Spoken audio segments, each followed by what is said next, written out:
السلام علیکم ورحمۃ اللہ وبرکاتہ۔ محترم ناظرین کرام، آج ہم قیامت کی ایک اہم نشانی پر بات کریں گے جس کا ذکر ہمارے پیارے نبی صلی اللہ علیہ وسلم نے کیا تھا۔ وہ نشانی ہے وقت کا تیزی سے گزرنا۔ حدیث مبارکہ ہے، رسول اللہ صلی اللہ علیہ وسلم نے فرمایا، قیامت اس وقت تک قائم نہ ہوگی جب تک زمانہ سمٹ نہ جائے۔ ایک سال ایک مہینے کے برابر ہو جائے گا، ایک مہینہ ایک ہفتے کے برابر، ایک ہفتہ ایک دن کے برابر، ایک دن ایک گھنٹے کے برابر، اور ایک گھنٹہ ایک پل کے برابر ہوگا۔ کیا آپ نے محسوس کیا ہے کہ دن تیزی سے گزر رہے ہیں؟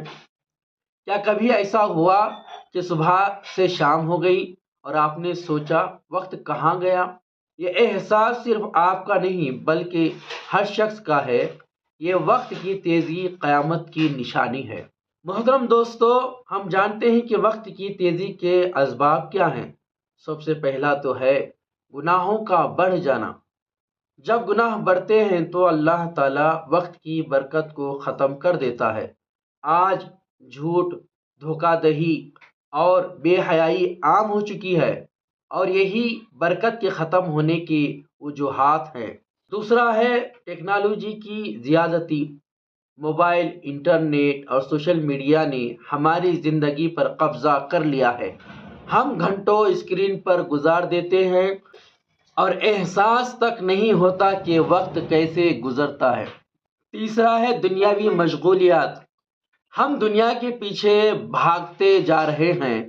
صبح سے شام تک ہم اپنی خواہشات کے غلام بن چکے ہیں اور آخرت کو بھول چکے ہیں۔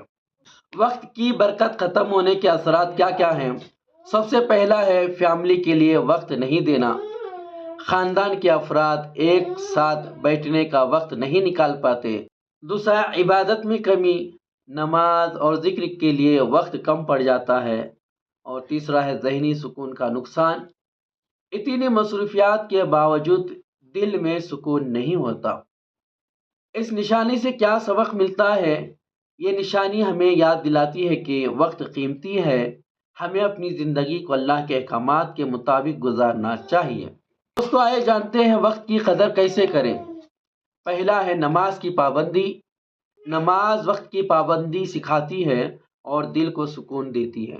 دوسرا ہے وقت کا منصوبہ بنائیں۔ دن کے ہر لمحے کا حساب رکھیں اور اسے اچھے کاموں میں لگائیں۔ تیسرا ہے قرآن پاک کی تلاوت۔ قرآن کو اپنی زندگی کا حصہ بنائیں، یہ وقت کی برکت کو واپس لاتا ہے۔ چوتھا ہے فضول کاموں سے بچیں۔ موبائل، گیمز اور سوشل میڈیا پر وقت ضائع کرنے سے بچیں۔ آخر میں دعا ہے کہ اے اللہ ہمیں وقت کی قدر کرنے کی توفیق عطا فرما اور ہمیں اپنے دین پر عمل کرنے والا بنا۔ ہمیں قیامت کی سختیوں سے بچا اور کامیاب لوگوں میں شامل کر۔ آمین۔ اگر آپ لوگوں کو یہ ویڈیو اچھی لگی ہو تو اسے شیئر کریں تاکہ اور لوگ بھی اس پیغام سے فائدہ اٹھا سکیں۔ جزاکم اللہ خیرہ۔ السلام علیکم ورحمۃ اللہ وبرکاتہ۔